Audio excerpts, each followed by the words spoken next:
Foundation পশ্চিমবঙ্গের পডকাস্টে আপনাদের সকলকে স্বাগত।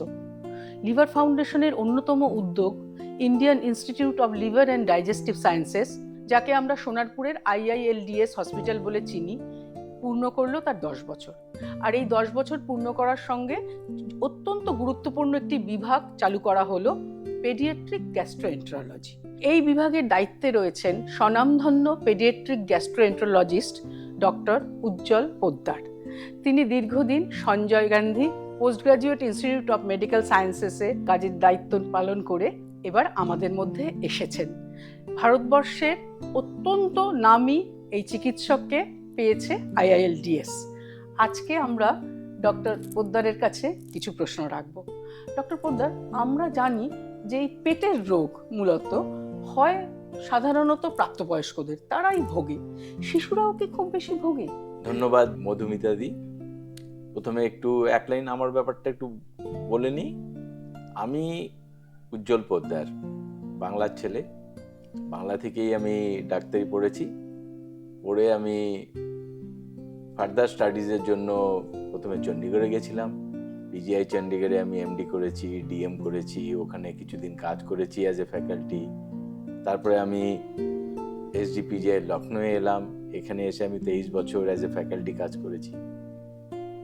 তো আমার মনের মধ্যে একটা সবসময়ই একটা চাপা একটা ইচ্ছে ছিল, সেটা ছিল যে আমি বাঙালি, বাংলার ছেলে, বাংলা থেকে আমি MBBS করেছি।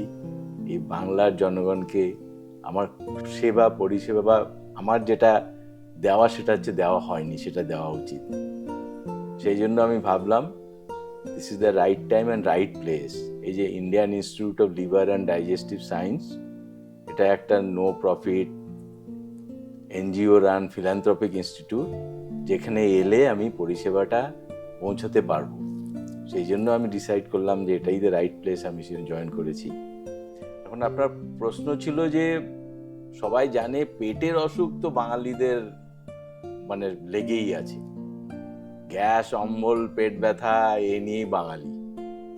কিন্তু এটা কি বাচ্চাদেরও হয়? আমি বলবো হ্যাঁ।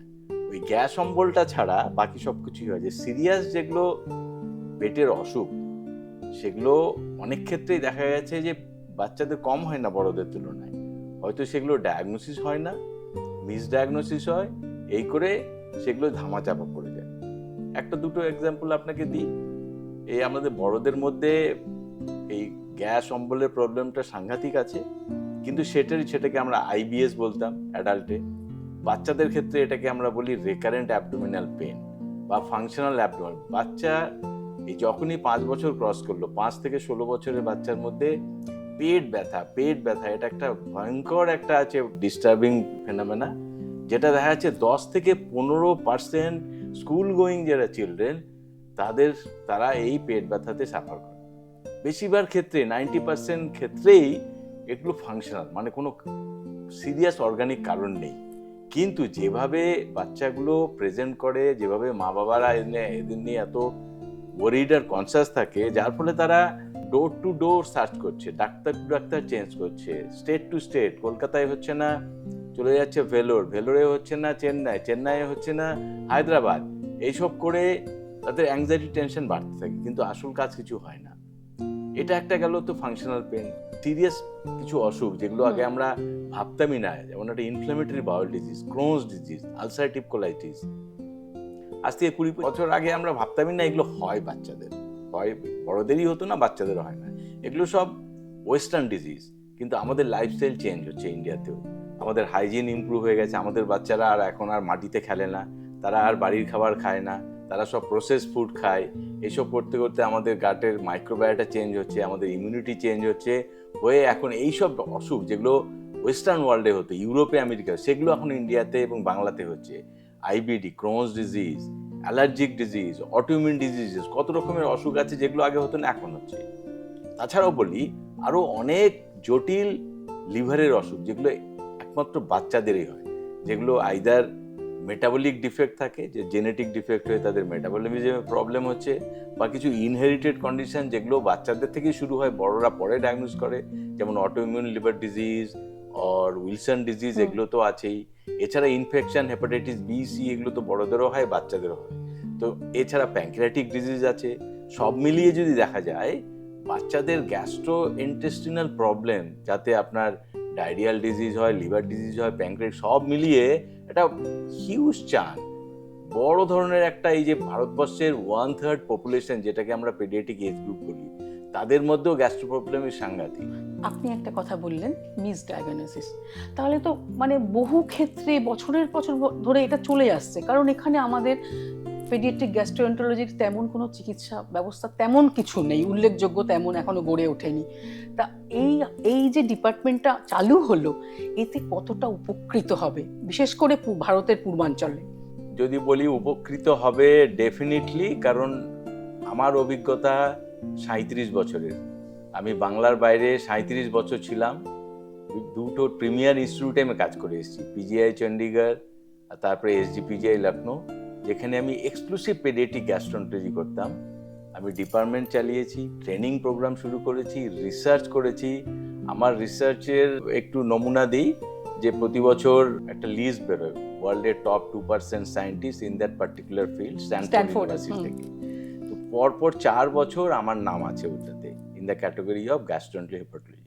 শুধু পেশেন্ট দেখা নয়, পড়ানো নয়, রিসার্চেও আমার অভিজ্ঞতা ফার্স্ট। কাজে আমি এখন এই ইনস্টিটিউটে এসছি, এই পূর্বাঞ্চলের কলকাতার বুকে।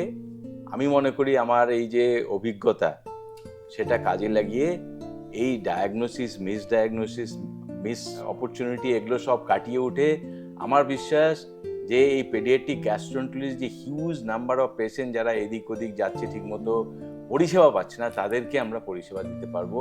এবং সঠিক ডায়াগনোসিস করে শুধু বাচ্চার চিকিৎসা নয়, পেরেন্টস, এই যে বাবা মা, তাদের ফ্যামিলির যে অ্যাংজাইটি, বছরের পর বছর ধরে তারা অ্যাংজাইটি নিয়ে ঘুরে বেড়াচ্ছে, তাদের অ্যাংজাইটি আমরা মুক্ত করে তাদেরকেও একটা পরিষেবা দিতে পারবো বলে আমার দৃঢ় বিশ্বাস। এই যে নতুন বিভাগ হলো, এই বিভাগে কি কি সুবিধা থাকছে, এটা যদি একটু ব্যাখ্যা করেন।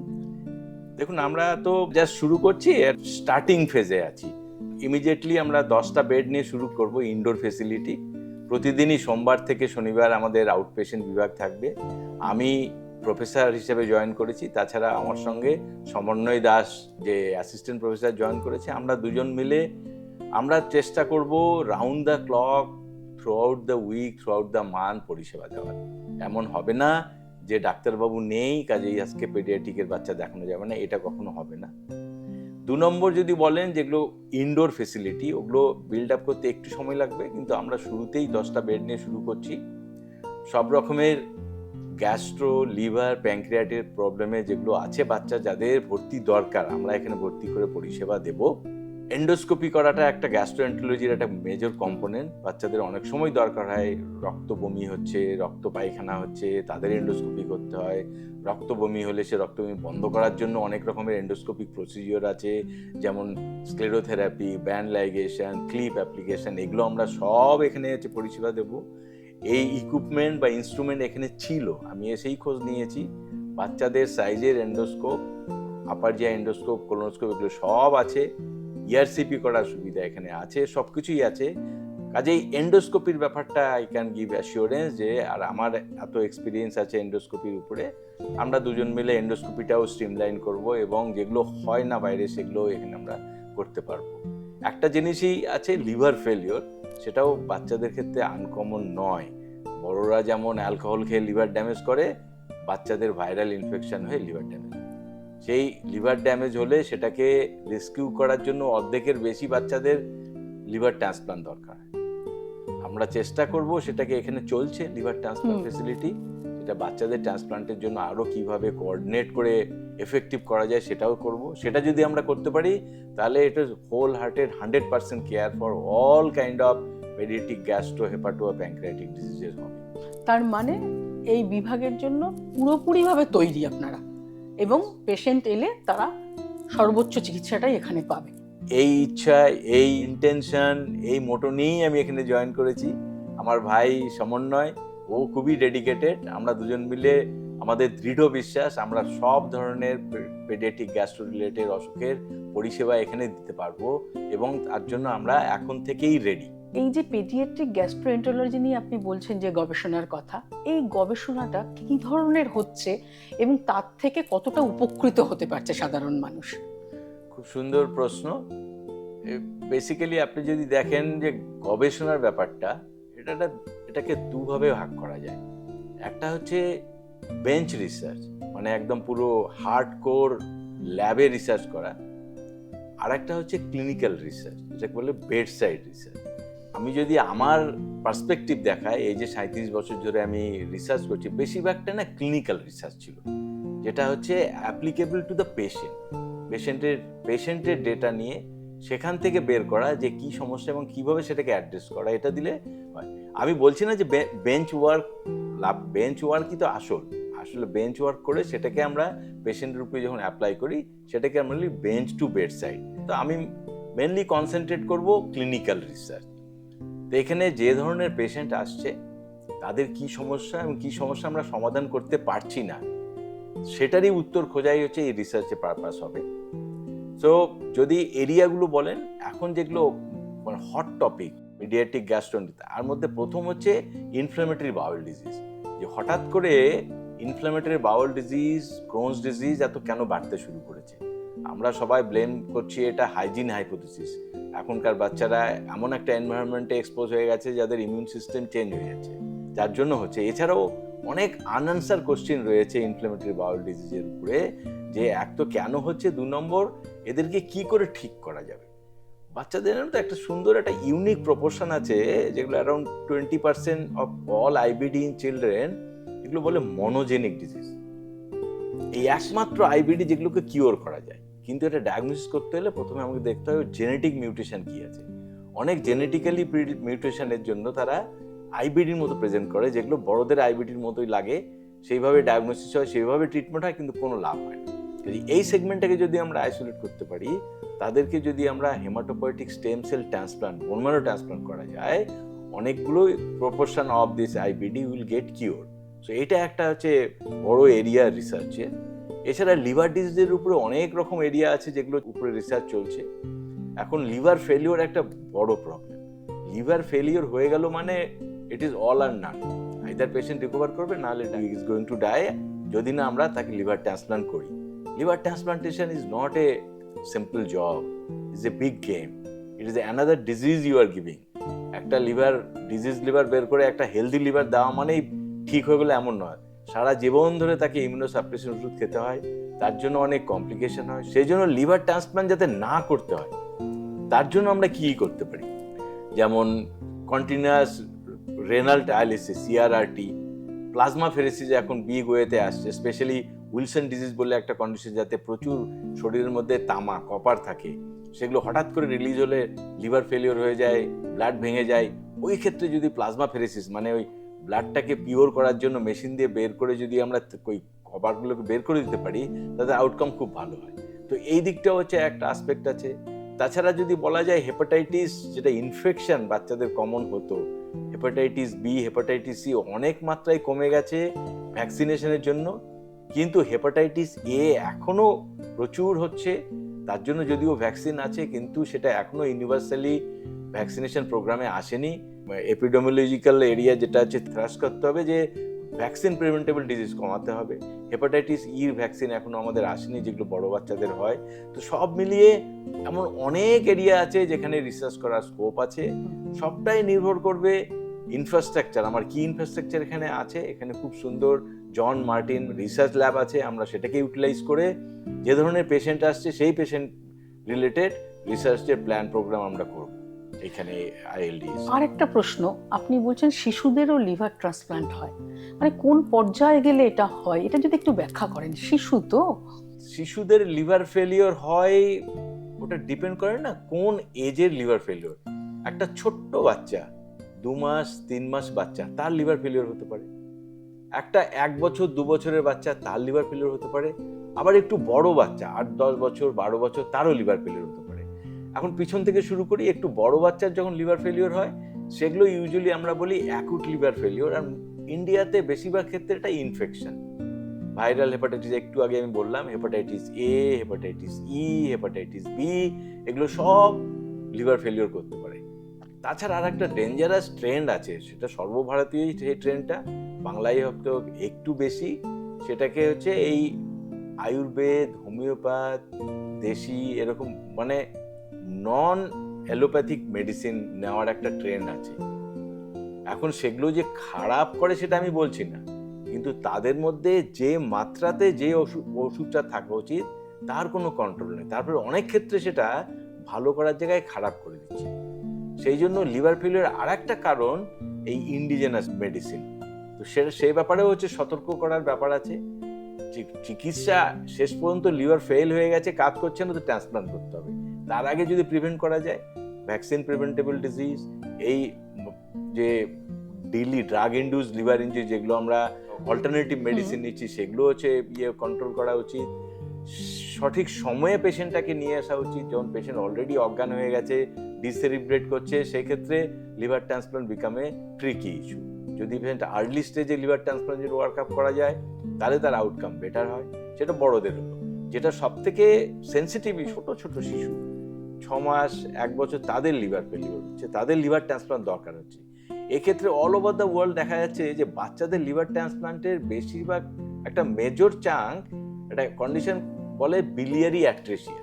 এই বাচ্চাগুলো জন্মাচ্ছে, তাদের পিত্ত নালী, যেটা লিভার থেকে ইন্টেস্টিনে যে টিউবটা নিয়ে যায়, তাকে আমরা বাইল ডাক্ট বলি, কমন বাইল ডাক্ট, সেটা ওদের থাকে না, অ্যাবসেন্ট, জন্ম থেকেই অ্যাবসেন্ট। যার ফলে কি হচ্ছে, ওদের লিভারের মধ্যে ওই বাইলগুলো জমতে থাকছে জন্ম থেকে, করে লিভার খারাপ করে। নাও এই লিভার খারাপ হয়ে যাওয়ার পর্যায়ে পৌঁছানোর আগেও একটা হচ্ছে ব্যবস্থা আছে, যেটাকে আমরা বলি কাঁসাই পোর্টো এন্টেরোস্টমি। রাস্তা বন্ধ আছে, সেই রাস্তাটাকে যদি না খোলা যায়, তাহলে একটা বাইপাস করে দিতে হয় ট্রাফিক জ্যাম কমানোর জন্য। সেম বাইল ডাক্ট একদম শুকিয়ে গেছে, যে নতুন করে বাইল ডাক্ট তো ওখানে করা যাবে না বলে সেইখানটায় কেটে একটা ইন্টেস্টিনাল লুপ জুড়ে দিয়ে লিভার থেকে বাইল বের করার ব্যবস্থা করে যেতে পারে। এই অপারেশনটা না যত আগে করা যায় ততই ভালো, কারণ 2 মাসের পরে করলে এর সাকসেস রেট কমে যাবে, 1/3 হয়ে যাবে, এবং আগে যে লিভার ট্রান্সপ্লান্ট প্রিভেন্ট করা যাবে না। এখন স্টাডিতে দেখা যাচ্ছে সব থেকে ভালো সময় এই কাঁসাই পোর্টো এন্টেরোস্টমি করাটা ফার্স্ট 1 মান্থ, উইদিন 4 উইকসে যদি করা যায় 80% বাচ্চাকে উইদাউট ট্রান্সপ্লান্ট সেভ করা যাবে। তারপরে এই যে 1 মাস থেকে 3 মান্থ করলেও অন্তত পক্ষে 50 to 60% বাচ্চাকে আমরা বড় করতে পারবো। মানে আলটিমেটলি দেখা যায় বিলিয়ারি অ্যাট্রাসিয়াতে 80% বাচ্চারই ট্রান্সপ্লান্ট করতে হয়। সঠিক সময়ে ড্রেনেজ অপারেশন না করা যায়, তাহলে ফার্স্ট ইয়ারেই করতে হবে। কাঁসাই পোর্টো এন্টেরোস্টমি ড্রেনেজ অপারেশন করা ভালো, কিন্তু সাকসেসফুল হলো না। আমি বলেছি যে 60-70% সাকসেস হয়, সেক্ষেত্রেও 2 বছরের মধ্যেই তাদের ট্রান্সপ্লান্ট করতে হবে। কিন্তু এই দেখা যাচ্ছে যাদের সাকসেসফুল হয়ে গেছে, এই অপারেশনটা করা হলো, জন্ডিস কমে গেল, বাচ্চার বিলিরুবিন নর্মাল হয়ে গেল, নর্মাল গ্রোথ হচ্ছে, সেক্ষেত্রেও দেখা যাচ্ছে অলমোস্ট 50 to 60%কে বড় হওয়ার পরে ট্রান্সপ্লান্ট করতে হয়, 10 বছর 15 বছর বাদে। কিন্তু সেটাও একটা ছোট অ্যাচিভমেন্ট নয়। একটা টাইনি বাচ্চা, একটা 3 মাসের বাচ্চার ট্রান্সপ্লান্ট করা আর একটা 12 বছরের বাচ্চার ট্রান্সপ্লান্ট করার মধ্যে অনেক পার্থক্য আছে। পার্থক্য টেকনিক্যালি ফিজিবিলিটি, যে একটা বড় বাচ্চার ট্রান্সপ্লান্ট তার আর্টারি, ভেন, বাইল ডাক্ট অনেক ইজিলি জোড়া যায়, ছোট্ট বাচ্চা সেটা মুশকিল হয়। 2 নম্বর যেটা হচ্ছে, আমরা ওই যে 10 বছরের মেডিসিন এক্সপোজার কমিয়ে দিলাম, এই আমাদের ইমিউন সাপ্রেসেন্ট যেটা সারা জীবনে কমিয়ে দিলাম। 3 নম্বরে এই যে আমরা যে ড্রাগগুলো ইউজ করি না ইমিউনিটিকে সাপ্রেস করার জন্য, তাতে অনেক সাইড এফেক্ট হয়, তার কিডনি খারাপ হয়, ইনফেকশন হয়, অনেক কিছু হয়। তার উপরে সব থেকে বড় একটা, যত পিছানো যায় লিভার ট্রান্সপ্লান্ট সেটাই সবচেয়ে ভালো। এই জন্য যেমন কিডনি ট্রান্সপ্লান্টের ক্ষেত্রে দেখা গেছে, কিডনি না, ট্রান্সপ্লান্টেড কিডনি একটা শেলফ লাইফ হয়। লিভারের ক্ষেত্রে এই শেলফ লাইফটা একটু বড়, মেবি 20 বছর 25 বছর। যত রিসার্চ হয়েছে সব বড়দের উপর হয়েছে, কাজে একটা অ্যাডাল্ট 60 বছর বয়সে যদি একটা লিভার পায়, আর সে যদি আরো 20 বছর বাঁচে, তার লাইফ ইজ ডান। কিন্তু একটা বাচ্চা আজকে আমরা 1 বছর 2 বছর বা 3 বছর মাথায় ট্রান্সপ্লান্ট করি, তার 20 বছর বাদে আরেকটা লিভার ট্রান্সপ্লান্ট করে, ভাবতে পারে? এই জন্যই আমরা সবসময় প্রমোট করি এই যে বিলিয়ারি অ্যাট্রেসিয়া প্রচুর বাচ্চা জন্মাচ্ছে, তাদের আর্লি ডায়াগনোসিস করা। এটা পেডিয়াট্রিশিয়ান লেভেলে যে এটা আমাদের ফোকাস করতে হবে, কি করে ওদের তাড়াতাড়ি ডায়াগনোসিস করা যায়, যাতে আমরা এই যে ড্রেনেজ অপারেশনটা উইদিন 60 ডেজ, 30 ডেজে না হলেও অন্তত 60 দিনের মাথায় করি, যাতে দেখা যাচ্ছে 2/3 অ্যাটলিস্ট 60-70%দের সাকসেসফুল হচ্ছে। তাদের মধ্যেও 50%কে আমরা বড় করে 10 বছর 15 বছর বাঁচাতে পারছি, কোয়ালিটি লাইফ দিতে, তারপরে ট্রান্সপ্লান্ট হবে। কিন্তু যদি তা না করি তাহলে বেশিরভাগ বাচ্চা যারা বিলিয়ারি অ্যাট্রাসিয়ানে জন্মাচ্ছে তাদেরকে যদি 3 মাস বাদে আমরা অপারেশন করি বা তাদের অপারেশন করতেই পারলাম না, সবগুলোকে 1 থেকে 2 বছরের মাথায় ট্রান্সপ্লান্ট করতে হবে। শিশুদের পেটের রোগ এবং তার চিকিৎসা নিয়ে আজ অত্যন্ত গুরুত্বপূর্ণ আলোচনা হলো। আমরা জানতে পারলাম অনেক তথ্য। এই রকম আরও তথ্য জানতে আপনারা চোখ রাখুন লিভার ফাউন্ডেশন পশ্চিমবঙ্গের পডকাস্ট চ্যানেলে।